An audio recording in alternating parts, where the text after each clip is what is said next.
नमस्कार, माउन्टेन टेलिभिजनको यो नियमित प्रस्तुति कार्यक्रम माउन्टेन फोकसमा यहाँलाई स्वागत छ।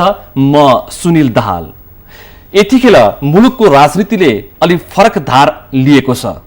सरकार परिवर्तन भएको छ र नेपाली कांग्रेस र नेकपा माओवादी केन्द्रको नेतृत्वमा नयाँ गठबन्धन बन्यो र नेकपा माओवादी केन्द्रका अध्यक्ष पुष्पकमल दाहालको नेतृत्वमा नयाँ सरकार बनेको छ र यतिखेर सरकारले अथवा मन्त्री परिषदको विस्तार हुने क्रम पनि जारी छ र यो सँगसँगै मन्त्री परिषद विस्तारमा प्रमुख जो सत्तामा रहेका छन् उनीहरूभित्र केही सकस र केही विवाद पनि देखिएको छ र त्यो सँगसँगै यो सरकारलाई मधेसको मुद्दा समाधानमा कति चुनौती छ र कति अवसर छ, संविधान कार्यान्वयनमा पुष्पकमल दाहाल नेतृत्वको सरकारले के गर्नुपर्छ र यो सरकार जुन राष्ट्रियताको मुद्दामा कसरी अगाडि बढ्छ, यिनै विषयवस्तुमा आज हामी कुराकानी गर्दैछौँ। यसका लागि आजको हाम्रो अतिथि हुनुहुन्छ नेकपा माओवादी केन्द्रका नेता प्रभु शाह।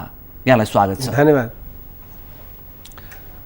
तपाईको अध्यक्ष पुष्पकमल दाहालको नेतृत्वमा नयाँ सरकार बन्यो, जसलाई साना दल मधेसी मोर्चा र नेपाली कांग्रेसको साथ रह्यो।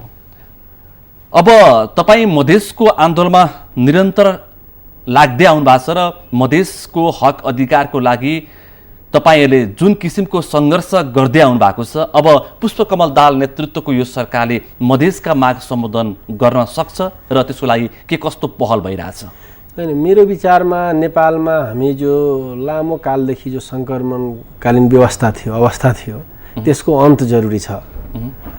नेपाली जनताले र विश्वकै हाम्रो नेपालसँग सरोकार राख्ने व्यक्तिहरूले अपेक्षा के गरेका थियो भने नेपालमा संविधान बनिसकेपछि नेपालमा लामो कालदेखि राजनीतिक जो द्वन्द्व छ त्यो अन्त हुन्छ र देशले एउटा स्थायित्व लिएर अर्को अध्यायमा प्रवेश गर्छ।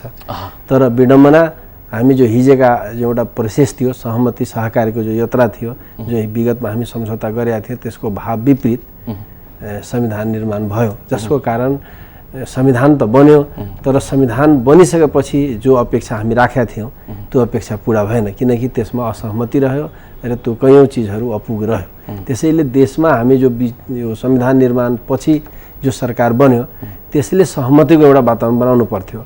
संविधानमा नसमेटिएका शक्तिहरू, संविधानमा नसमेटिएका जनताहरूको भावनालाई समेट्ने प्रयास गर्नु पर्थ्यो। तर त्यसलाई ठुलो जितको उन्मादको रूपमा लिने र त्यसको असहमति राख्नेलाई दमन गर्ने जो एउटा प्रोसेस अगाडि बढाइयो, जसले नेपाललाई म भन्छु यो कार्यकाल जो संविधान बनिदेखि यति अहिलेसम्मको कार्यकाल दुर्भाग्यपूर्ण रह्यो, दुःखद रह्यो। नेपाली इतिहासमा यति साम्प्रदायिक भावनाको विकास कहिले पनि भएको थिएन। नेपाल एउटा चिरा जस्तो, दुई किता जस्तो बाँड्न पुगे, साम्प्रदायिक किता जस्तो बाँड्न पुगे, जसले मेटाउन, यो घाउलाई मेटाउन, यो दूरीलाई मेटाउन अझ टाइम लाग्छ।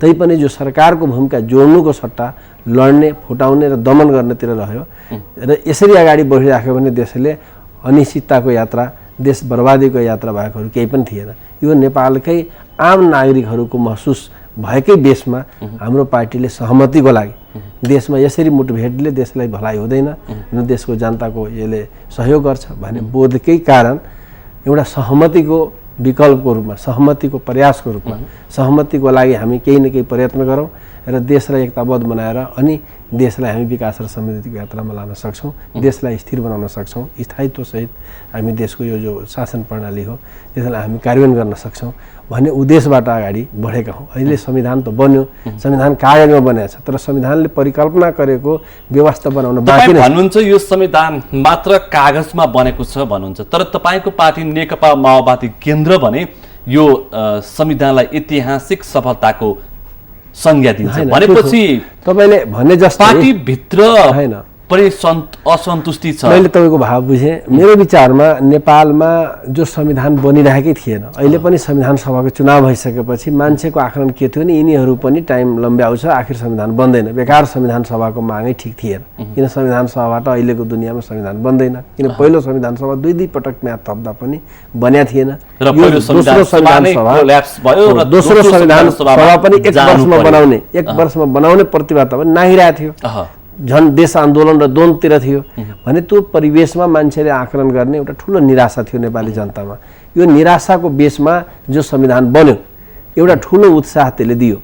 एउटा जो निराशा अब हुँदैन भन्ने बेसमा त्यो अवस्थामा संविधान बन्नु असाध्यै दुःख सुखद रह्यो, तर त्यो पूर्ण रहेन। हाम्रो पार्टीले त्यति बेला पनि संविधान बनाइराख्दा पनि असहमति राखेको कुरा। अहिले तपाईको अध्यक्ष पुष्पकमल दाहाललाई एउटा ठूलो अवसर र त्योभन्दा ठूलो चुनौती छ। अहिलेको जुन समस्या, मधेसको समस्या अथवा अहिलेको जुन संविधान प्रति असन्तुष्टि जनाउनेहरूको माग यदि पुष्पकमल दाहालले सम्बोधन गर्न सके भने उनी इतिहासमै एउटा हिरो रूपमा साबित हुनेछ। तर मलाई लाग्छ त्यो सँगसँगै उनीसँग थुप्रै चुनौतीहरू पनि छन्। तपाईलाई के लाग्छ, तपाईँ मधेसी माओवादी भित्रको अथवा मधेस केन्द्रित राजनीति गर्नुहुन्छ, मधेसी जनताको मुक्तिको लागि तपाईँ हिँडिरहनु भएको छ र त्यो सँगसँगै तपाईँ त मधेसको मुक्तिको लागि हतियार पनि उठाएको व्यक्ति हो भनेपछि पुष्पकमल दाहाललाई अहिले यो समयमा, ठिक यो समयमा अवसर कति र चुनौती कति छ? हैन, मेरो विचारमा नेपाल नै जो अहिले जो हामी विगतको यो संविधान निर्माणदेखिका यात्रालाई हेर्दा चुनौती असाध्यै जटिल छ, जटिल चुनौतीको यात्रा छ भनेर देख्छौँ। तर प्रबल सम्भावनाहरू पनि छ, किन यो एउटा ठुलो प्रबल सम्भावना सहितको अवसर मैले बुझ्दछु। हाम्रो पार्टीको अगाडि, हाम्रो पार्टीको अध्यक्षको अगाडि एउटा राम्रो सम्भावना अहिले भएका नेपालमा अहिले तपाईँ हेर्नुहोस्, विभिन्न राजनीतिक दलहरूका नेताहरूले अहिलेसम्म सहमति जुटाएर देशलाई एकताबद्ध गर्न नसकेकै परिवेशमा जसरी अहिलेको विकल्पको रूपमा हाम्रो पार्टीको अध्यक्ष अगाडि सर्नु भएको छ, यो एउटा महान अवसर पनि हो र यो गम्भीर चुनौती नसकेको चुनौती। अध्यक्ष पुष्पकमल दाहालले यो चुनौतीको सामना गरेर यो प्राप्त अवसरलाई संस्थागत गर्नै पर्छ। मलाई यो कतिको विश्वास हुन्छ? यो हाम्रो पार्टी र अध्यक्षको मात्र होइन, मैले लाग्छ नेपाली जनता जो पनि नेपाली जनता जो नेपालप्रति माया राख्छ, नेपाली देशको उन्नति प्रगति चाहन्छ, ती जनतादेखि राजनीतिक पार्टीहरू जो जिम्मेवार पार्टीहरू छ, जिम्मेवार नेताहरू छ, सबैले सहमतिको विकल्प अब छैन। मुठभेड त हामी गरिसक्यौँ, 1 वर्ष जति त मुठभेडमै बितायौँ। अब फेरि मुठभेडले देशलाई बर्बादी मात्र गर्छ। अब सहमति गरौँ, एकअर्काका सकारात्मक चिजहरू सम्बोधन गरौँ र अनि मात्र देशलाई नयाँ बनाउन सकिन्छ भन्ने भाव जो हरेक नेताहरूमा देखिन्छ र यसको विकल्प छैन, सहमतिको विकल्प छैन भने बारम्बार भन्दै आछौँ सहमतिको विकल्प छैन। यति मात्र फरक हो कि भन्नलाई सबैले भन्ने। तपाईँ हामी हेर्थ्यौँ राजतन्त्रको कालमा तत्कालीन राजा ज्ञानेन्द्रजीको जो भ्रमणहरू हुन्थ्यो, हामी सुन्थ्यौँ शान्ति चाहियो सरकार, सायद राजा पुरै शान्ति चाहिएको छ तर युद्धबाट उहाँ शान्ति खोज्नुहुन्थ्यो। योभन्दा अगाडिको सरकार पनि सहमति संविधान कार्यान्वयन त भन्थ्यो, तर सहमति र संविधान कार्यान्वयन भन्नलाई मात्र थियो। संविधान कार्यान्वयनको जो आधार वातावरण जो बनाउनु पर्ने हो त्यो केही पनि थिएन, भन्नलाई मात्र भनिराख्ने र पुरा द्वन्द्व र दमनको यात्रा, साम्प्रदायिकताको यात्रा बनाइराख्ने। भनेपछि अहिले जो हाम्रो पार्टी जो स्टेप चाल्यो त्यो देशको एकमात्र विकल्प हो जसले देशलाई अगाडि बढाउँछ। सहमति बाहेक अरू कुनै विकल्प छैन। यो हाम्रो पार्टीको अगाडि मात्र होइन अवसर, यो जो अवसर हाम्रो पार्टीको अगाडि मात्र होइन, सबै राजनीतिक दलहरू जो आन्दोलनमा थिए तिनीहरू, जो उत्साहमा थिए तिनीहरू सबैको अगाडिको यही मात्र एउटा विकल्प र यो अवसर हो। यसलाई सबै मिलेर उपयोग गरौँ र देशलाई एउटा नयाँ उचाइ। अहिले मधेसी मोर्चासँग सरकारी वार्ता र छलफल गरिरहेको छ र छलफलको प्रगति पनि भइरहेछ भनेर खबरहरू आइरहेछन् र यो छलफल पनि घनीभूत रूपमा भइरहेछ र यसलाई निरन्तरता दिन अहिलेका प्रधानमन्त्री पुष्पकमल दाहालले प्रयास गरिरहनु भएको छ भन्ने पनि खबर आएको छ। भनेपछि तपाईँ सकारात्मक सङ्केत देखिरहनु भएको छ? तपाईँले यो पछिल्लो छलफल वार्ता एकदम के कस्तो हुँदैछ? सकारात्मक पनि हेरिरहेको छु र पूर्ण आशावादी पनि छु र यो बाहेक अर्को विकल्प छैन। चाहे आन्दोलनका दलहरूलाई पनि सहमति बाहेक जो असन्तुष्ट पक्ष छ मधेसका जो मोर्चाको नाममा राजनीति गरिरहेका छन् उनीहरू र सरकार बीचको छलफलले कति उपलब्धि लिँदैछ, कतिको आशा गर्ने अहिलेसम्म जसरी अहिलेसम्मका विभिन्न स्टेपहरूको जो सहकार भनौँ या जो सहमतिको यात्रा भनौँ सकारात्मक दिशामै बढेको छ। यो सकारात्मक वेभलाई हामी टेकेर भन्ने हो भने हामी सफल हुन्छौँ र सफल हुनैपर्छ। त्यसैले म आशावादी, म निष्कर्षमा पुग्नै पर्छ। यो बाहेक देशलाई अर्को विकल्प छैन। मैले के बुझाएको छु भने मधेसी मोर्चा जो विगतमा सहमति गर्न खोज्दा पनि त्यति बेलाका सरकारले असाध्यै हेप्ने, अपमानित गर्ने र जिम्मेवारपूर्ण ढङ्गले नआउने, गलाउने, थकाउने र दमन गरेर सिद्ध्याउने जो सोच राख्यो अन्ततः सिद्ध्याउन पनि सकेन र देशलाई एउटा विश्वासमा लिन पनि सकेन। त्यसैले यो विकल्प यो दिशा हामी समात्न बाध्य भयौँ। त्यो भनेको खालि पार्टीको लागि केही सीमित राजनीतिक दलको लागि मात्र होइन, होल देशकै लागि एउटा विकल्प हो, यो अवसर पनि हो। त्यसैले राजनीतिक दल मैले हेर्छु मधेसी मोर्चाहरू पनि जिम्मेवारपूर्ण ढङ्गले प्रस्तुत भइरहेछ। पहिला हामी यो देश हाम्रो होइन, यो अहिले हामी यसलाई मिलाउनु पर्छ भन्ने बोधबाट आइरहेछ। यो देशलाई अगाडि बढाउनु पर्छ, यो संविधानलाई पूर्णता दिनुपर्छ भने लचिलो र जिम्मेवार ढङ्गले आइरहेछ र सरकार पनि मुख्य प्रायोरिटी नेपालमा सबैलाई सहमतिमा लिएर संविधानको अपनत्व दिने र संविधानलाई कार्यान्वयन गर्ने दिशालाई नै प्रमुख कार्यभार मानेको कारणले म यसमा पूर्ण आशावादी छु। त्यसो भए छलफलहरू सकारात्मक रूपमा अगाडि बढिरहेका छन् र यही बीचमा केपी शर्मा ओली नेतृत्वको सरकारले पनि मधेसका मागलाई सम्बोधन गर्नका लागि त प्रयास नगरेको त होइन नि, उहाँले पनि बारम्बार वार्ताको लागि त आह्वान गर्नुभएको थियो, तर उनीहरूले मानेन मोर्चाले। र अहिले मान्नुको कारण चाहिँ के हो? अहिले चाहिँ पुष्पकमल दाहालले आह्वान गर्ने बित्तिकै टेबलमा बस्नुको कारण चाहिँ के? कतै यसलाई कुनै बाहिर शक्तिले पनि जो प्रश्न छ त्यसैभित्र उत्तर छ। किन केपी ओलीजीको स्टेपबाट, उहाँको विचारबाट, उहाँको भूमिकाबाट मान्छे आश्वस्त हुन सकेन? के विषय थियो भन्ने प्रश्न। र अध्यक्ष हाम्रो पार्टीको अध्यक्ष त्यति बेला पनि एउटै गठबन्धन थियो, तर अहिले किन भयो? अब तपाईँले भने जस्तो बाहिर र भित्रको सवाल होइन, सवाल नेपाली जनताको मागको लागि तपाईँ कति लचिलो र जिम्मेवारपूर्ण ढङ्गले प्रस्तुत भइराख्नु भएको छ, कति त्यसलाई तपाईँ नजरअन्दाज गरिराख्नु भएको छ भन्ने प्रश्नसँग अन्तर सम्बन्धित छ। हामी के हेऱ्यौँ भने भन्दा अगाडिको सरकार एन्टी सङ्घीयताका विरोधमा, एन्टी गणतन्त्रका विरोधीहरूसँग गाँठीमा गाँठी जोडेर मधेसी बेसमा माहौलमा जो सरकार बनाउन पुगे त्यो धरातलले एक्सेप्ट गर्न गाह्रै थियो। जुनसँगको उहाँको गठबन्धन थियो, जो परिवर्तनका पुरा विरोधी थिए, जो भनेका मधेसीहरूका एजेन्डाका पुरै विरोधी थिए, जनजातिहरूको एजेन्डाका पुरै विरोधी थिए, तिनीहरूसँग जसरी घाँटी जोडेर अगाडि बढ्न खोजियो त्यसले जाने स्थिति नै थिएन, जान दिने स्थिति नै थिएन। पटक पटक वार्ता हुँदा पनि निष्कर्ष केही पनि निकाल्न सक्ने त्यो सोच पनि थिएन, त्यो माहौल पनि थिएन। मैले पछिल्लो समय मधेसबाट राजनीति गर्ने दलका नेताहरूलाई बढी छलफलमा बोलाइरहेको छु र त्यही किसिमले छलफल पनि गरेको छु। मोर्चाका नेता हुन् अथवा कुनै पनि राजनीतिक दलका नेता, तर मधेसको पोलिटिक्स गर्ने उनीहरूलाई बोलाएर मैले छलफललाई निरन्तरता दिइरहेको छु। कारण के भन्दाखेरि के रहेछ मधेसको समस्या र विगतमा त्यो समस्या हल गर्न प्रयास नगरिएको हो कि अथवा अरू कुनै शक्तिले खेलेको हो कि अथवा नचाहिएको हो?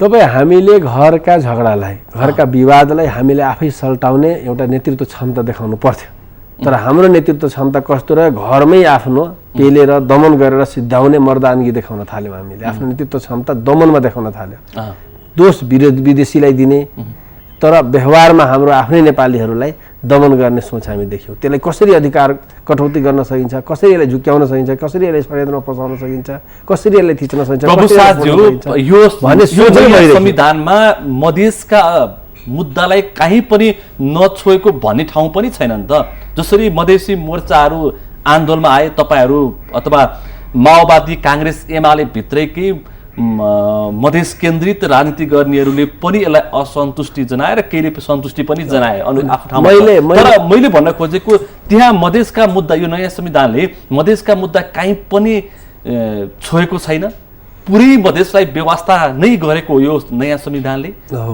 मलाई लागेको अब यसरी गर्दा संविधानमा हामी प्रवेश गर्न पुग्छौँ, संविधानमा के प्रावधान छ र के हुनु पर्थ्यो र के छैन, धेरै डिटेलमा म जान्न। तपाईँ हामीले बुझेको सङ्घीयता, गणतन्त्र, धर्मनिरपेक्षता र समानुपातिक समावेशी, यो तीनैवटा कुरा त संविधानका हरेक बुदामा उल्लेख गरिएको छ, हरेक धारामा छ। तपाईँ पुरुष त हुन्छ, सबै कटिन हेर्दा, जिउ डाल्दा हेर्दा सबै उही हुन्छ, तर त्यसको परिवार नियोजन गरिदिएपछि के हुन्छ? एउटा लेडिजलाई, एउटा लिङ्गलाई, पुरुष या महिला, त्यसको परिवार नियोजन गरिदिएपछि त्यसको मूल मकसद नै फेल हुन्छ। सबै चिज महिलाकै हुन्छ, सबै चिज पुरुषकै हुन्छ, तर त्यसको मूल सार नै त्यो परिवार नियोजन गरेपछि, बन्ध्याकरण गरेपछि त्यसको सिधिने जस्तै सङ्घीयता। म यति मात्र भन्छु, सङ्घीयता के को लागि थियो? नेपालमा जातीय क्षेत्रीय विभेद भयो, विभेदलाई हटाउँ, नेपालले एकताबद्ध गरौँ। हिजो सामन्ती राजव्यवस्थाले उत्पीडित बनायो, विभेदमा ल्यायो, त्यसैले यो विभेद हटाउनको लागि स्वशासन, स्वाधीनताको कुराहरू हामी जोड्यौँ। अर्को समानुपातिक भन्यौँ, वर्गीय क्षेत्रीय जातीय लिङ्गीय यो जति पनि उत्पीडन छ समाजमा त्यसलाई पनि राज्यमा कुनै न कुनै ढङ्गले सम्बोधन गर्न समानुपातिका कुरा गर्यो समावेशीका कुरा गर्यो त्यो भनेकै नेपालमा विभेद छ त्यसलाई अन्त गर्न भने संघीयताको जुन बेसमा हामी परिकल्पना गरेका थियौँ उत्पीडितहरूको मागलाई सम्बोधन गर्नको लागि त्यसको बेसमा पहिलो संविधान सभाले सबैले सरसहमतले के भनेको थियो पहिचान र सामर्थ्यको आधारमा संघीयता बनाउने यता अर्को संविधान सभा दोस्रो संविधान सभा जो भयो त्यसले भन्नलाई यही भनिराख्ने पहिचान र सामर्थ्य हो पहिचान र सामर्थ्य हो भन्दै जाने 2 2 जोड 5 लेखिदिने भन्ने एउटा गर्ने एउटा भइसकेपछि संघीयता त शब्दमा छ सारमा छैन असलियतमा त छैन समानुपातिक म भन्छु सारमा छैन रूपमा छ धर्मनिरपेक्षता यसले नेपालको जस्तो धर्मनिरपेक्षता विश्वमा कहीँ पनि हुँदैन शब्द एउटा छ सार एउटा छ भनाइ एउटा छ गराइ एउटा छ कस्तो धर्मनिरपेक्षता हो भने आश्चर्य लाग्छ त्यसैले यो जति पनि परिवर्तनका इस्युहरू थिए तर भन्नेहरू यसो पनि भन्छन् त नेपालको संविधान समावेशीको लागि समानुपातिको लागि अथवा समान अधिकारको लागि त अन्य मुलुकको भन्दा उत्कृष्ट छ भनेर पनि त व्याख्या गरिँदैछ तपाईँ हेरिराख्नु भएको छ नि अहिले स्थानीय पुनर्संरचना आयोग बन्यो अहिले सबैले बहस गरिरहेछ यो आयोगले गरेको काम ठिक होइन हामी हेऱ्यौँ म मस्यौदा समितिमा थिएँ मस्यौदा समितिबाट राजीनामा दिएँ अहिले त्यसको पुष्टि हुन्छ आउने दिनहरूमा पुष्टि हुँदै जान्छ किन प्रभु शाहले राजीनामा दियो त्यति बेला हामी भनेका थियौँ एउटा तबका थियो प्रदेशलाई विरोधीको रूपमा बुझ्ने प्रदेश संघीयताको इस्युलाई यो त खतम छ यसलाई कति कमजोर गर्न सकिन्छ भनेर स्थानीय निकायमा भयभरका अधिकार थुपारिदियो भन्न खोज्दा भयभरका जबकि कुनै पनि अधिकार दिने बेलामा चाहिँ हैन कुनै पनि देश विश्वमा जति पनि संघीय मुलुकहरू छ स्थानीय निकायको सबै अथोरिटी बनाउने चलाउने सबै अथोरिटी प्रदेशलाई हुन्छ नेपाल मात्र यस्तो भयो जो समानान्तर रूपमा प्रदेशको एउटा सौतिनीको रूपमा अगाडि बढाउने कोसिस भयो तर आखिर फिर त भइरहेको छैन गर्न त कोसिस गर्नुभयो त्यो त तपाईँ आग्रहवादी पूर्वाग्रही सोचबाट गरेपछि पूर्वाग्रही सोचले गरेको काम आखिर सही त हुँदो रहेनछ भने हामी सुनेका थियौँ सिद्धान्तमा तर नेपालमा म प्रत्यक्ष हेरिरहेको छु किन जो स्थानीय निकायमा भयभरका अधिकार थुपारियो समानान्तर ढङ्गले त्यो भनेको राम्रो नियतले थिएन देश बनाउने नियतले थिएन प्रदेशलाई कमजोर गर्ने पूर्वाग्रही सोचबाट थियो भन्ने कुरा हामी हेर्छौँ तपाईँ प्रदेशकै कुरा गर्नुहुन्छ भने कहीँ पनि संघीय मुलुकहरूमा एउटा निश्चित मापदण्ड हुन्छ कति अधिकार केन्द्रले राख्ने कति अधिकार प्रदेशलाई दिने हामी यहाँ हेर्छौँ कुनै अधिकार चाहे राजस्वको कुरा होस् चाहे सुरक्षाका कुरा होस् चाहे अन्य राजनीतिक अधिकारका संवैधानिक निकाय होस् चाहे न्यायालयका कुरा होस् न्यायालयदेखि कुनै पनि अथोरिटीले हामी संघीय मापदण्ड अनुसार देखेका छैनौँ सबैलाई केन्द्रीकृत राजस्व प्रणाली नेपालको राजस्व प्रणाली केन्द्रीकृत छ नेपालको अहिले संविधानले परिकल्पना गरेको हिजो त छँदै थियो अहिलेको नयाँ संविधान जो संघीय भनिराख्नु भएको छ त्यो संघीय मर्म अनुरूप छैन त्यसैले अधिकारको बाँडफाँडको कोणबाट पनि गलत छ सिमाना जसले संघीयताको मर्म भनेको उत्पीडितहरू जो हिजो राज्यबाट वञ्चित भए राज्य सञ्चालनमा उसको पहुँच रहेन शासन प्रणालीबाट ती समुदाय हो त्यो राज्यको तर सिमाना यस्तो बनाइयो कि ती समुदाय प्रशासनिक विकेन्द्रीकरण मात्र भयो त्यो सोच प्रशासनिक विकेन्द्रीकरण गरेर त्यो उत्पीडित समुदायले उपयोग गर्ने भएको भए संघीय हुन्थ्यो त्यो अधिकार जो हामी विकेन्द्रित गर्यौं त्यो अधिकारको उपयोग पनि उही एउटा जो देशको शासक वर्ग हो त्यसैले उपयोग गर्ने भएपछि संघीयताको के अर्थ रहन्छ त्यसैले सिमानाको कुरा पनि नयाँ परिवेशमा जुन संघीयतामा हामी सहमति गरेका थियौँ त्यो अनुरूप भएन अधिकारको बाँडफाँड पनि घुमाएर संघीय भनिए पनि लिस्ट जत्तोसुकै छापिए पनि अन्तर्यमा पुरै केन्द्रीकृत एकात्मकै त्यसकारण तपाईलाई यो संघीयता अथवा यो संविधान प्रति चाहिँ असन्तुष्ट हामी के भन्यो संविधानलाई पूर्णता दिनु पर्यो बन्यो यसलाई हामी पोजिटिभ मानौं तर यसलाई यतिकै राखेर देशलाई सहयोग पुग्दैन यसलाई परिमार्जन गरौँ संशोधन गरौँ र सबैलाई मान्य बनाऊ म यो प्रसङ्गमा आउँछु तपाईँ यतिखेर माउन्टेन टेलिभिजनको यो नियमित प्रस्तुति कार्यक्रम माउन्टेन फोकस हेर्दै हुन्छ र माउन्टेन फोकसमा पालो भएको छ छोटो विश्रामको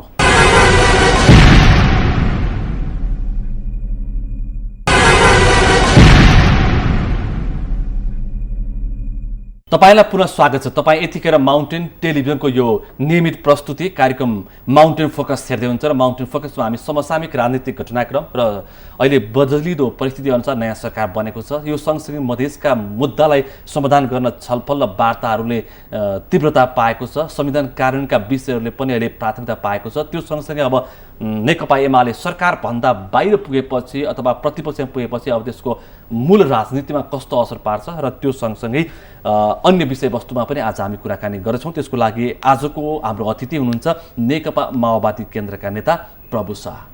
यहाँलाई पुनः स्वागत छ। धन्यवाद। अघि हामी यो संहिताको विषयको मोडलको बारेमा र संहिता अथवा यो नयाँ संविधानले कति अधिकार दिएको छ भन्ने हामी सन्दर्भ कोट्याउँदैछौँ र त्यो अनुसारको छलफल गर्दै थियौँ। भनेपछि यसकारण अहिले तपाईँले भन्नुभयो यसकारण चाहिँ यो संविधानलाई परिमार्जन संशोधन र परिष्कृत गरेर लैजानुपर्छ होइन? स्योर।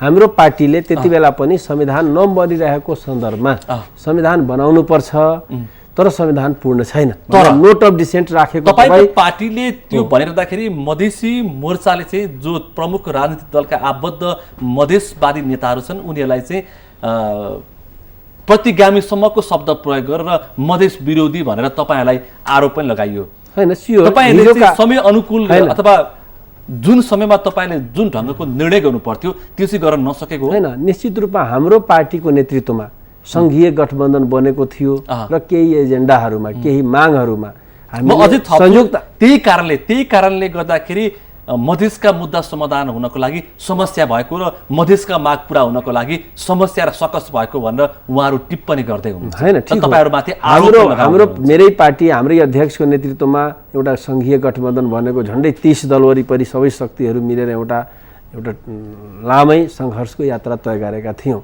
तर संविधान नबन्ने जो स्थितिको बीचमा हाम्रो पार्टीमा बढी यो संविधान बनाएर बरु पूर्णता गर्दै जाउँ बढी मत देखिएपछि कुनै न कुनै ढङ्गमा बुझाउन नसकेर होस् वा बुझाइको एकरूप बनाउन नसकेको कारणले हामी फुट्न पुग्यौँ र एउटा ठुलो शक्ति जो आन्दोलनमा हाम्रा सहभागी थिए, खास गरी मधेसी मोर्चा र केही जनजातिसँग सम्बन्धित सङ्गठनहरू, उहाँले ठुलो र गम्भीर आशंका भएकै हाम्रै पार्टीमा पनि ठुलो कार्यकर्ता पङ्क्तिमा आशंका भयो।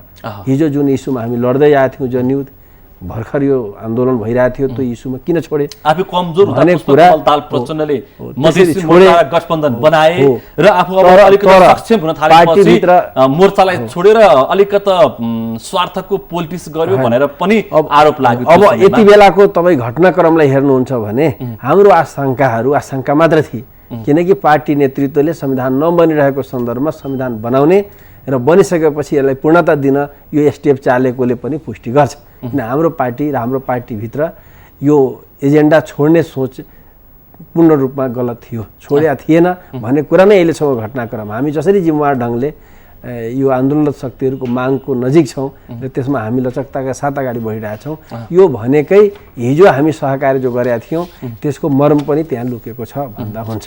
र यो सँगसँगै मोर्चाको बटम लाइन चाहिँ सङ्घीय प्रदेशको सीमाङ्कन हो। मुख्य कुरा चाहिँ सीमाङ्कन क्षेत्राङ्कनलाई चाहिँ टुङ्ग्याउनको लागि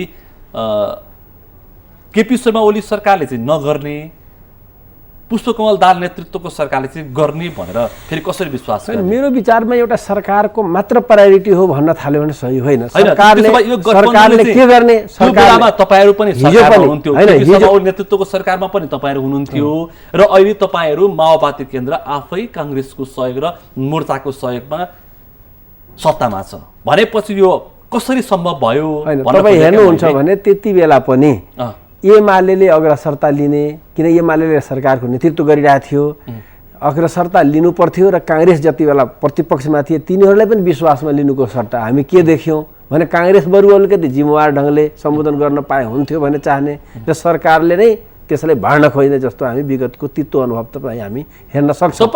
त्यसैले मैले अहिले पनि सरकार भनेको सबै गर्न सक्छ भने होइन, सरकारले पहल कदमी लिने, एउटा विश्वासको वातावरण बनाउने र सबैलाई एउटा सहमतिको बाटोमा डोर्याउन पहल गर्ने बाहेक अरू केही पनि हुँदैन। त्यसैले यसमा एमाले पनि जवाबदेही ढङ्गले जिम्मेवार ढङ्गले आउनुपर्छ र मुख्यतः यो सरकारको पक्षधर, सत्ता पक्षधर भनौँ, उहाँहरू सबैले समेट्ने वातावरण बनाउनुपर्छ र त्यसमा अग्रसरता दिनुपर्छ। यो भनेको राष्ट्रिय कार्यभार हो, संविधान हामी बनायौँ तर कार्यान्वयन गर्नको लागि सबैलाई सहमतिमा जुटाउने भने सरकारले जिम्मेवारपूर्ण ढङ्गले लाग्छ।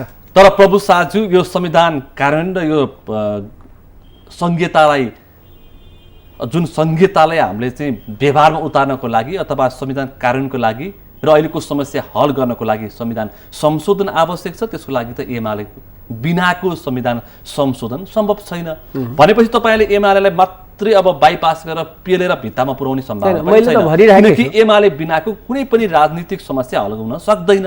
त्यो त तपाईहरु जस्तो पोलिटिक्स गर्ने मान्छेले बुझ्नु पर्यो नि त। हैन, हामीले हाम्रो पार्टीले स्पष्ट ढंगले भनेका छन् कि यो हामी मात्र सरकारी दायित्वसँग जोडिएको विषय होइन, यो आम, किनकि यो संविधानमा जसरी सरसहमत हामी जुटाउने सबैको अपनत्व भनेको एउटा किताले सन्तुष्ट गर्ने र अर्को किताले चिडाउने होइन, सबैलाई एउटा विश्वासमा लिएर सबैको सहमतिमा अगाडि बढ्नु। त्यसको लागि सरकारले भने जति सबै प्रयासहरू, किन अहिले 21औं शताब्दी छ, आम नेपाली जनता सचेत छन्, सबैले देखिरहेछ कसले कस्तो भूमिका पुरा गरिरहेछ, कसले मिलाउन खोजिरहेछ र कसले भाड्न खोजिरहेछ। त्यसैले अहिले हाम्रो पार्टी तपाईले अलिकति संकेत गर्नुभयो, त्यसो भए कसले मिलाउन खोज्दैछ र यो सबै मैले भन्न खोजेको अहिले सबै नभनौँ, अहिले म त्यतातिर मूर्तिकृत गर्न चाहन्न। अहिले तपाईले केही न केही संकेत अहिले त हामी अगाडि बोल्न सुनिरहनु भएको छैन। सुनिलजी, हामी त स्टेपै अगाडि बढाइसकेका छैन, त्यसले भाड्ने नभाड्ने भन्दातिर हामी नजाउँ। हामी आशावादी छौँ, हामीले हेरिरहेछौँ एमाले पार्टीका जिम्मेवार नेताहरू, एमाले पार्टीका जिम्मेवार नेताहरूले भनिराख्नु भएको छ कि यो संविधान कार्यान्वयन गराउनको लागि हामी सम्पूर्ण ताकतका साथ साथ दिन्छौँ सरकारलाई। हामी प्रतिपक्षमा भए पनि संविधान कार्यान्वयन गर्न चाहन्छौँ, छिटो चुनाव गराउन चाहन्छौँ भन्ने प्रतिबद्धता पटक पटक माने उहाँले बाहिर ल्याइराख्नु भएको छ, भनिराख्नु भएको छ। त्यसैले हामी आशावादी छौँ कि एमाले पनि यो राष्ट्रिय कार्यभारलाई संविधान बनाएकोलाई कार्यान्वयन गर्नको लागि उहाँहरू पनि जिम्मेवार ढङ्गले आउनुहुनेछ र एउटा सहमतिका साथ नै हामी अगाडि बढ्छौँ। तर प्रभु साजु, तपाईहरुकै सहयोगमा नेकपा एमालेका अध्यक्ष केपी शर्मा ओली प्रधानमन्त्री बन्नुभयो र तपाईहरुकै असहयोग र मधेसी मोर्चाको असहयोगमा उहाँ ढल्नुभयो। सबैले भनिराथे राम्रै काम त गरिरहेछन् केपी शर्मा ओलीले, राष्ट्रियताका मुद्दा, विकास निर्माण, आर्थिक समृद्धिका कुरालाई त जोड दिइरहेछन्। अथवा मैले भन्न खोजेको अहिले नेपालको इतिहासमा यो 9 महिना जो केपीजी को 9 महिना रह्यो, तपाई मान्छेले भन्नलाई प्रचारको लागि त जति पनि होला, नेपालको इतिहासमा यति दुख गरेका, यति दुख भोगेका, यसरी साम्प्रदायिक परिघटनाहरू, एउटाले पहाडी एउटा मधेसी जस्तो किताकाट हुन पुग्यो, त्यो कसले जिम्मेवार लिने? यसको जिम्मा कसले लिने? अरूलाई देश, अरू देशलाई तपाईँ देखाएर यसको जिम्मा देखाउने? अहिलेसम्म के देखिया छ भने आफ्नो गल्तीलाई, हाम्रो आफ्नो जिम्मेवारी जो पुरा गर्नु पर्थ्यो त्यसरी गर्न नसकेर अरूलाई दोषारोपण गरेर आफू चोखिने जो प्रवृत्ति छ नेपाली नेताहरूमा, त्यही पुनरावृत्ति देखे। आफू जिम्मेवार भएर समेट्नुको सट्टा भयभरको पेल्ने र अरूलाई दोषारोपण गरिदिने र त्यसलाई राष्ट्रियको जलप लगाइदिने। राष्ट्रियताको जलप लगाएपछि अनि जे पनि गर्न पाउने, हिजो राजा महाराजाले यही गर्थ्यो, अहिले पनि त्यही गर्यो। त्यसैले यो सबै कुराहरूको इतिहासले समीक्षा गर्ला। मैले एउटा यो स्योर हो कि यति मात्र सुनिलजी, मैले यति भने यसको समीक्षा इतिहासले गर्ला। तर यति मात्र भन्छु कि उहाँहरू जो 1 वर्ष जति झन्डै 9 महिना उहाँले बसेर जो गर्नुभयो, आखिर सफल त हुनु भएन। यसैले सहमतिको लागि यो बाटो बाहेक जो अहिले हाम्रो पार्टीले जसरी हैन, तपाईको पार्टी पनि जिम्मेवार छ, किनकि प्रमुख मन्त्रालय र प्रमुख सत्ता साझेदार त तपाईको पार्टी नेकपा माओवादी केन्द्र नै थियो त हैन। त्यही त मैले भने हामी किन छोड्न पुग्यौं भने त्यतातिरको समीक्षा गर्न थाल्यो भने हाम्रो पार्टीले स्पष्ट ढङ्गले भनेकै छ, किनकि हामीले सहमति वा समर्थन दिएको सरकारको लागि यो कामको लागि हो। अब यो बढ्ने स्थिति रहेन, त्यसैले हामी यसरी जान उपयुक्त देख्यौँ। तर यसमा एमालेको साथ सहयोग चाहिन्छ भनिरहेकै छौँ। त एमालेलाई साइड लगाएर उसलाई व्यवस्था गरेर अहिले देशले निकास पाउँदैन, सबै मिलेर मात्र देशको निकास। मैले भन्न खोजेको हो, तपाईले ठ्याक्कै त्यही नै कुरा उठाउनु भयो। मैले भन्न खोजेको जुन ढङ्गको इगो पोलिटिक्सले अहिले स्थान पाएको छ, यो इगो पोलिटिक्सले यो अहिलेको समस्यामा पनि प्रभाव पार्छ कि मूल समस्या ओझेलमा पर्छ कि? मेरो विचारमा केपी शर्मा ओली जसरी उहाँले अहिले पछिल्ला अभिव्यक्ति दिइरहनु भएको छ, जसरी उहाँले आफ्ना विचारहरू दिइरहनु भएको छ, उहाँको त्यो विचारहरू त मूल्याङ्कन र समीक्षा गर्ने हो भने यो अहिलेको समस्या हल गर्न अझै पनि सकस छ। तर मेरो विचारमा हाम्रो पार्टीको हिस्ट्री हेर्नुहुन्छ भने हामी इगो लिएर राजनीति गर्दैनौँ। तपाईँ केही दिन सरकार बन्नुभन्दा अगाडि तपाईँ हेर्नुहुन्छ भने एमालेको केपीजीको विरुद्धमा हाम्रो पार्टी र त्यति बेलाको सङ्घीय गठबन्धन पुरै आक्रमक थिए। संविधान बन्दा नबन्दै हामी पुरै केपीजीलाई समर्थन गर्न पुग्यौँ। हामी कुनै जनयुद्धकालमा पुरै संसदीय फाँसीवाद गर्दै काङ्ग्रेसमाथि पुरै एटेक गर्थ्यौँ। त्यो युद्धको अन्तिममा हामी होइन, अहिले छोडिदिनुहोस्, काङ्ग्रेस शान्ति सम्झौता, काङ्ग्रेससँग सम्झौता गऱ्यौँ, शान्ति सम्झौतै गऱ्यौँ भनेपछि यो पोलिटिक्समा पूर्वाग्रह भन्ने चिज हुँदैन। हामी इगो लिएर राजनीति गर्नु हुँदैन भन्ने कुराको राम्रो नै हेरेका छ। त्यसैले राजनीतिमा स्थायी शत्रु यति बेला देशको निकास भनेको सहमति हो, संविधानको परिमार्जन सहितको कार्यान्वयन हो, यो सबैले बोध गरेकै कुरा हो। त्यसमा कति लचक भने, कति जिम्मेवार हुने मात्र कुरा हो, कुन पोइन्ट हामी सहमतिको खोज्न सक्छौँ, यसमा सबै जिम्मेवारपूर्ण ढङ्गले लागौँ र देशलाई एउटा निकास दिन। आम नेपालीको आशा पनि त्यही हो, प्रमुख राजनीतिक दलहरू जिम्मेवार ढङ्गले अहिलेको समस्या हल गरेर आर्थिक समृद्धि र यो अहिले सङ्क्रमणकालको अन्त्य गरून् भनेर आम नागरिकले त्यही कामना गरिरहेका छन्। तर तपाईँहरूको त्यो प्रयास, इच्छा शक्ति काहीँ कमी कमजोरी छ भनेर पनि मूल्याङ्कन गरिरहेका छन् है नेपाली जनताले। र त्यो सँगसँगै अहिले यो संविधानलाई नै कोल्याप्स गर्ने र यो संविधान कार्यान्वयन हुन नदिने खेल पनि कहीँ कतै भइरहेछ भनेर विज्ञहरू भन्दैछन् र जानकारहरू त्यसलाई पुष्टि गराउन खोज्दैछन्। होइन, स्वाभाविक हो। हामी जुन परिवर्तन गऱ्यौँ, जुन त्यति बेलाको संस्थापन शक्ति जो परास्त जस्तो भयो भने अन्त त भएको हुँदैन, परास्त भएको आफ्नो प्रयास। त्यही मैले भनिरहेको छु, कुरा संविधान भनेको परिवर्तनसँग सम्बन्धित छ, किनकि यो संविधान हिजोको आन्दोलनको बेसमा बनेको संविधान हो र आन्दोलनबाट प्राप्त उपलब्धिहरू संस्थागत गरेको संविधान हो। त जसको तपाईँ एक ढङ्गको जुन शक्ति, जुन वर्ग, जुन शासक भनौँ त्यति बेलाको, त्यसको जो खोज्नु हो, त त्यसले फेरि प्रयास गर्ने कुरा अन्यथा हामी मान्दैनौँ। तर नेपाली जनता धेरै अगाडि बढिसकेको छ, यो खोलामा धेरै पानी बगिसक्यो कोसीमा, त्यसैले यो सम्भव छैन। तैपनि हामी सचेत हुन जरुरी छ। त्यसो भए तपाईँहरू गम्भीर ढङ्गले, गम्भीर भनेकै अब हामी सहमति गरेर देशलाई अब कार्यान्वयन गर्दै देशलाई अर्को फड्को मान्नु। अहिले पनि हामी हेरिरहेछौँ, धुमिल बानी बनाएर माछा मार्ने तत्त्व अहिले सक्रिय छ। त्यसलाई निरुत्साहित गर्नु भनेको सहमति नै हो। जब जब नेपाली राजनीतिक दलहरू सहमत भएका छन् अनि नेपाली जनता जितेका छन्, देश अगाडि बढेको छ। जब हामी फुट्छौँ, आफैमा लड्न थाल्छौँ अनि धुमिल पानीमा माछा मार्नेहरू सक्रिय हुन्छन्, जनताहरू षड्यन्त्रका प्रभाव पर्छ। त्यसैले मेरो विचारमा तराईको राजनीति गर्नुहुन्छ, तराईको समस्या तपाईँलाई पनि थाहा छ र तपाईँले भन्नुभयो पहाडिया र मधेसीलाई जुधाउनको लागि यहाँ विभिन्न खेल भइरहेछ र फुटाउने र साम्प्रदायिक दङ्गा भड्काउने काम पनि हुँदैछ भयो र त्यो हुने अझै पनि सम्भावना त्यो भयो। हिजो हामी जसरी सरकारबाट अपेक्षा गरेका थियौँ कि संविधान बनाउँदा नबनिरहेको सन्दर्भमा हामी बनायौँ, तर त्यति बेला जो सम्बोधन हुन नसकेका वा हटाउन नसकेका त्यसका विरोधमा रहेका शक्तिलाई क्रमशः विश्वासमा लिने र उहाँहरूको पनि अपनत्व सम्बोधन गर्दै, अपनत्व हासिल गराउँदै अगाडि बढ्ने जो जिम्मेवारी थियो सरकारको, त्यहाँ सरकारले सकेन, नचाहेको हो जस्तो हामीलाई लाग्छ। तपाईँ यो बिचमा मधेस झर्नु भएको छ, तराई पुग्नु भएको छ यो सत्ता परिवर्तन पछाडि? भन्नुहोस् न। मैले अहिले त गएको छैन, तर कति पो नपुगेको होइन मलाई थाहा छैन। यति यो सरकार अहिले नयाँ बनेदेखि त म तल गएको छैन, तर म जोडिया छु भन्ने कुरा दाल पनि तराईबाट प्रतिनिधित्व गर्नुहुन्छ होइन? मैले उहाँकै क्षेत्रको एकजनाको अन्तर्वार्ता हेरेको थिएँ, एकजना स्थानीयको, उहाँले ठुलो अपेक्षा गर्नुभएको छ पुष्पकमल दाहालप्रति र मधेसको समस्या हल गर्नको लागि। हैन स्योर, हामीले खाली मधेसमा माया प्रीति गाँसे तर विश्वासिलो माया प्रीति गाँसेन भनेर पनि त्यहाँका जनताले भनिरहेको सुनिन्छ। सुनिलजी, यस्तो हामी नेपाली जनताले नै ठुलो अपेक्षा गरेका छ। यो सरकार दुईटा प्रश्न खडा छ अहिले, अनुत्तरित छ दुईटा प्रश्न। एउटा प्रश्न भनेको प्रधानमन्त्रीको लोभले अर्को स्टेप चाल्नुभयो, अध्यक्ष प्रचण्ड भन्ने एउटा पंक्ति छ। दोस्रो के छ भने उहाँले देशलाई निकास दिन यो एउटा ठुलो रिस्क लिनुभयो। देश निकासको लागि हो कि साँच्चै प्रधानमन्त्री दोहोऱ्याउनलाई हो भने यो दुईटै प्रश्न अनुत्तरित छ। र मलाई के विश्वास छ भने उहाँ पहिला प्रधानमन्त्री मैले मधेसी जनताहरू के भन्दैछन् भन्दाखेरि केपी शर्मा ओली नेतृत्वको सरकार ढलेर उहाँहरू खुसी व्यक्त गर्दै हुन्छ, तर पहाडका मध्यम वर्गीय फेरि जनता के भन्दैछन् भने राष्ट्रियता बोकेको एउटा सरकारलाई किन अपदस्थ गरियो भनेर प्रश्न गर्दैछन्। मलाई त विचित्रै लाग्छ, नेपाली जनतालाई फुटाउने कहीँ राष्ट्रवादी हुन्छ? नेपाली जनतामा साम्प्रदायिकता मचाउने, नेपाली जनतामा दुई फ्याक बनाउने राष्ट्रवादी हुन्छ? यसरी राष्ट्र कहिले बन्या छ? राष्ट्र बन्ने भनेको नेपाली जनतालाई दरो तपाईँ जति जोड्न सक्नुहुन्छ, जति एकताबद्ध गर्नुहुन्छ, त्यसमा राष्ट्रियता अन्तर्निहित हुन्छ। परनिर्भर अर्थतन्त्रको हिसाबले परनिर्भर बनाइदिने, जनतामा फुट ल्याइदिने, अनि म राष्ट्रवादी छु भन्दा हिजो पनि त राजाले यही गर्दै त आएको थियो।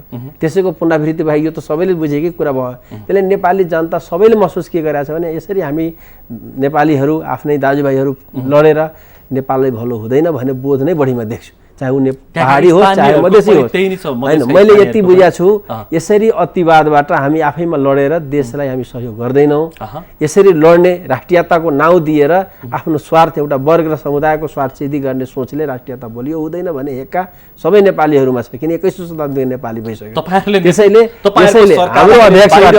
हाम्रो अध्यक्ष अहिलेको प्रधानमन्त्रीबाट मान्छेको अपेक्षा के छ भने अब देशले निकास पाउँछ कि पाउँदैन सबैले यो संविधानको अपनत्व हासिल गर्छ कि गर्दैन र अब संविधान कार्यान्वयन हुन्छ कि हुँदैन यो गराउन सक्नु नै सबैको भलाइ छ बाहिरी शक्तिको भरमा यो सरकार बनेको भनेर टिप्पणी गर्नेहरू पनि छन् त्यसलाई तपाईँ के भन्नुहुन्छ यस्ता टिप्पणी त भइरहेको छ अब हिजो जो सरकार बन्यो त्यो बाहिरी शक्ति थिएन पार्टी हाम्रै हो नेता हाम्रै हो अहिले सरकार बन्यो बाहिरी शक्ति छ हिजो संविधान बन्यो बाहिर शक्ति थिएन हिजो यो आज यो भइरहेछ बाहिर शक्ति छ भने सबै आफ्नो स्वार्थ अनुसार बाहिर शक्ति भन्दै आएको हिस्ट्री पनि बिर्सनु हुँदैन त्यसैले मेरो विचारमा यो बनावटी र भावनाको कुरा मात्र हो बाहिरी शक्तिको इन्ट्रेस्ट त स्वाभाविक हुन्छ बाहिरी शक्ति भने त इन्ट्रेस्ट राख्छ तर मुख्य कुरा हामी आन्तरिक पक्ष प्रधान हो तपाई हामीले आन्तरिक पक्ष दियो भने बाहिर शक्ति आन्तरिक पक्ष प्रधान हो हामी तपाई आफ्नो देशलाई कसरी लान्छौं यो मेजर कुरा हो हामी आफ्नो गैर जिम्मेवार ढंगले जाने अनि बाहिरलाई दोष थोपारेर कहिले पनि भलाइ हुँदैन थाहा राख्नु यो प्रसंग अथवा यो चर्चाले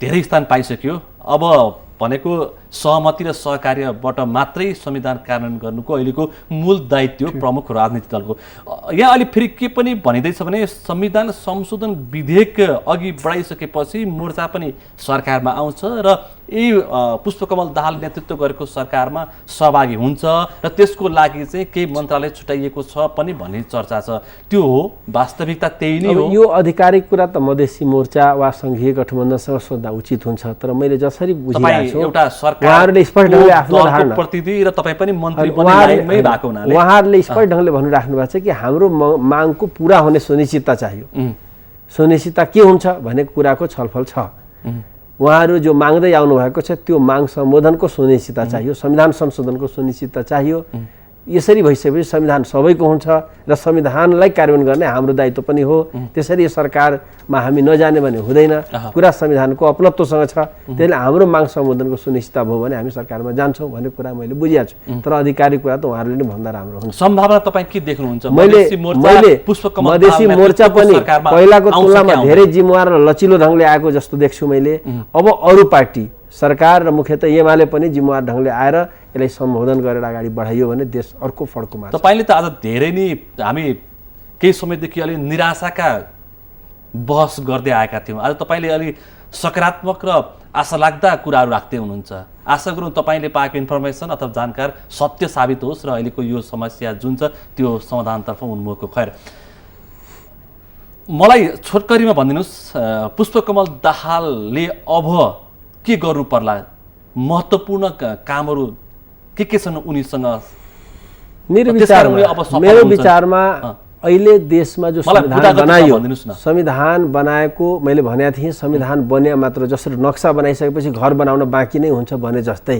राज्य व्यवस्थाको यो जो नयाँ जो परिवर्तनको बेसमा जो हामी नयाँ व्यवस्थाको जो अपेक्षा गरेका छौँ त्यसको सञ्चालन गर्ने एउटा नक्साङ्कन संविधानले दिएको छ तर पूर्णता दिन अझ बाँकी नै छ एउटा त्यसैले यसको लागि एउटा सकारात्मक वातावरण बनाउने सबैले सहमतिको यात्रामा ल्याएर संविधान कार्यान्वयन गर्ने नै प्रमुख दायित्व हो त्यसपछिका अरु त जो हिजो पुनर्निर्माणका मुद्दाहरू छन् मैले त्यही भनिरहेको कुराहरू छन् मैले त्यही भनिरहेको छु शान्ति प्रक्रियाको कुरा किन हामी भनेको नेपाल लामो द्वन्द्वको युद्धको चपेटामा परेर असाध्यै छतबिछत भएको देश जसलाई हामी शान्ति प्रक्रिया मार्फत फेरि एउटा मेलमिलाप हार्दिकता जोड्ने र नेपाली जनतामा एउटा एकता पैदा गरेर एउटा उत्साह पैदा गरेर अगाडि बढ्ने दायित्वबोधका साथ हामी शान्ति प्रक्रियामा अगाडि आएर यसलाई फाइनल गर्नुपर्ने बेला दोस्रो प्रायोरिटीमा पर्छ तेस्रो भनेको खास गरेर भूकम्पले छतबिछत भएको जो नेपाली जनताहरू छन् खास गरेर भूकम्प प्रभावित जिल्लाहरू जहाँ पुनर्निर्माण राहतका कुराहरू जो बाँकी छ त्यसलाई फास्ट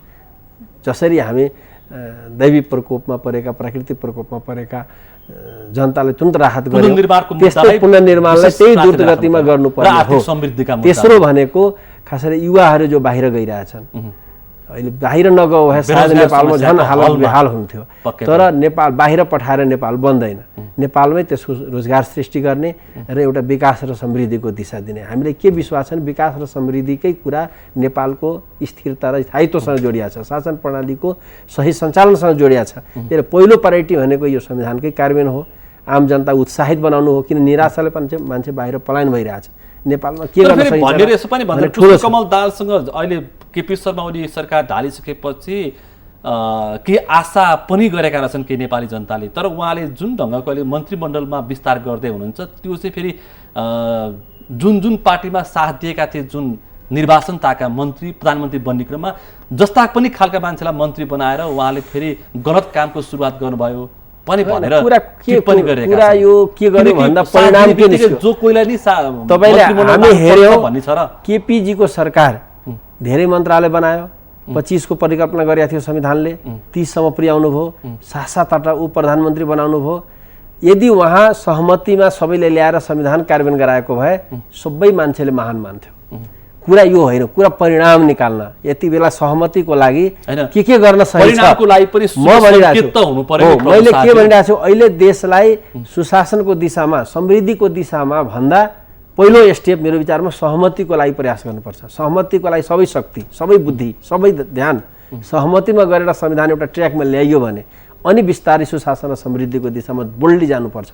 भने पहिलो चरण भनेको सङ्क्रमण काललाई ल्यान्डिङ गर्नु हो, भनेपछि सहमतिका साथ साधन संविधान कार्यान्वयन गर्नु हो।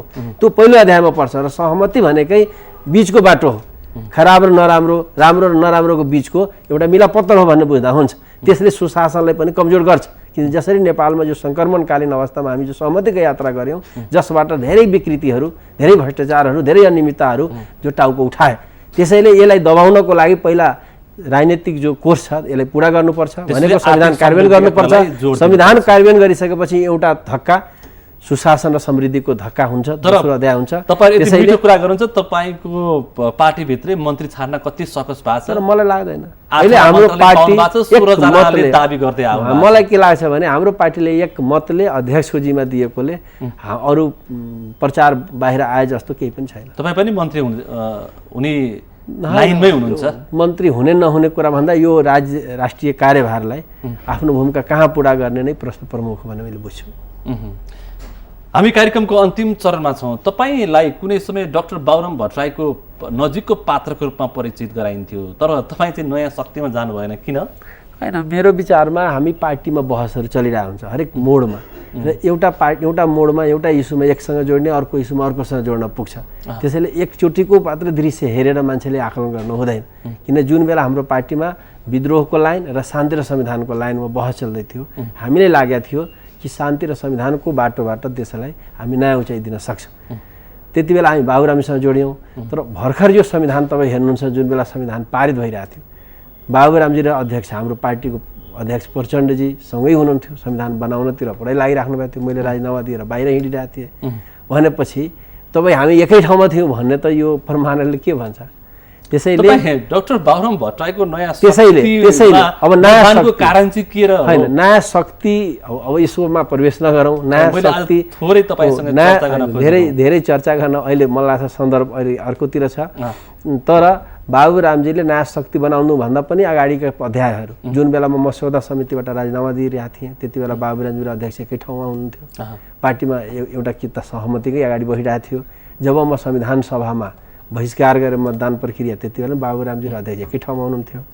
त्यसैले यो बाबुरामजीसँग भएको भए त म उहाँसँगसँगै हुन्थेँ नि भन्ने कुरा पनि तपाईँले हेका राखेर यो प्रश्नहरू उठाउँदा राम्रो। तपाईँलाई कस्तो लाग्छ डाक्टर बाबुराम भट्टराईको नयाँ शक्तिको भविष्य? हैन, अब मैले लाग्छ कि भने राजनीतिक अध्याय पुरा गरिसकेपछि, राजनीतिक अध्याय अहिले जो संविधानलाई सबैले अपनत्व लिने र देशमा जो अहिले पनि शासन प्रणाली यो 6 महिने 9 महिने जो सरकार चेन्ज भइरहेछ, सबैले उठाइरहेछ, शासकीय स्वरूप फेर्नुपर्छ भवना सहितका कुराहरू, समानुपातिक संहितादेखि लिएर शासकीय स्वरूपदेखिका सबै कुराहरू जो अपूर्णता छ यसलाई पूर्ण गरेपछि देशले लिने बाटो भनेकै समृद्धि र विकासको हो। मैले भन्न खोजेको भनेपछि अहिले तपाईँ भट्टराईको यो नयाँ शक्ति अभियान मलाई के लाग्छ भने अहिले गर्नुपर्ने भनेको संविधानको कार्यान्वयन हो। त्यसो उहाँको अभियान गलत। अहिले यो अहिले गर्ने दायित्वबाट उहाँ धेरै टाढा जानुभएको छ। अहिले गर्नुपर्ने देशको अगाडि भनेको संविधान कार्यान्वयनको लागि सके जति मेहनत गर्ने, सके जति योगदान गर्ने, सके जति यसको लागि पसिना बगाउने मुख्य कार्यभार भनेको देशमा सहमति निर्माण गर्ने हो। यो गरिसकेपछि भनेको उहाँले भनेको कुरा हुन सक्छ। यो अध्याय सकिसकेपछि, राजनीतिक जो परिवर्तनको अध्याय सकिसकेपछि मात्र उहाँले भने जस्तो सुशासनको कुरा, समृद्धिको कुरा, विकासको कुरा हुन सक्ला। तर यति बेला प्रमुख कार्यभार भनेकै संविधानको कार्यान्वयन हो, सङ्क्रमणकालको अन्त हो। हस् त, आफ्नो महत्त्वपूर्ण समय दिनुभयो, त्यसको लागि म आभार व्यक्त गर्न चाहन्छु। धन्यवाद। आज हामीले कुराकानी गऱ्यौँ यो पछिल्लो समय सरकार गठबन्धन पछि मधेसी मोर्चा र सरकार बीच भइरहेको वार्ता र छलफलको प्रगति कस्तो छ, संविधान कार्यान्वयनमा सरकारको महत्त्वपूर्ण भूमिका के कस्तो रहन्छ र के प्रयास गर्नुपर्छ, पुष्पकमल दाहालले त्यो सँगसँगै मधेसका समस्या हल गर्नको लागि र मधेसको समस्याकोमा अहिले जुन जुन प्रसङ्ग अथवा विषय आएका छन्, मधेस र पहाड बीचको जुन खाडल छ त्यसलाई पूर्णको लागि के गर्नुपर्छ र त्यो सँगसँगै हामीले अन्य विषयवस्तुमा पनि कुराकानी गऱ्यौँ र माओवादीभित्र सरकारमा जाने मन्त्रीहरूको नाम छनौटमा देखिएको सकसको पनि हामीले चर्चा गऱ्यौँ। आजको विषय र प्रसङ्ग यति नै। भोलि अर्को व्यक्ति र प्रसङ्गका साथ कार्यक्रम माउन्टेन फोकस ल्याउने बाचा गर्दै बिहा चाहन्छु। माउन्टेन टेलिभिजन हेर्दै गर्नुहोला। नमस्ते।